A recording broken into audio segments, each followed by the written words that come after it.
Dieu n'est pas pressé. Il y a une chanson qu'on chantait tous à l'école du dimanche. Quand Satan met point, Dieu lui vient, il met la virgule. Parce que tant qu'il n'a pas encore parlé, la phrase ne peut pas être terminée. En 2010, précisément le 5 août 2010, dans un pays d'Amérique du Sud qu'on appelle le Chili, il s'est passé un événement malheureux.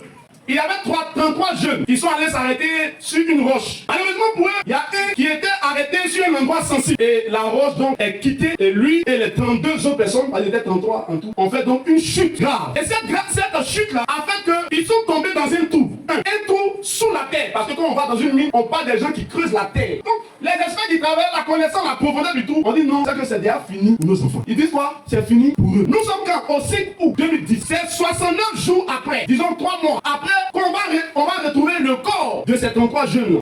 69 jours après, on retrouve ces 33 jeunes sans aucune égratignure, sans aucune blessure, intacts. On ne sait pas d'où l'air quitté, mais ils étaient vivants et en parfaite santé. Cette illustration vient nous révéler une vérité profonde. Cette vérité, c'est que là où l'homme voit souvent la fin, Dieu prépare un nouveau commencement.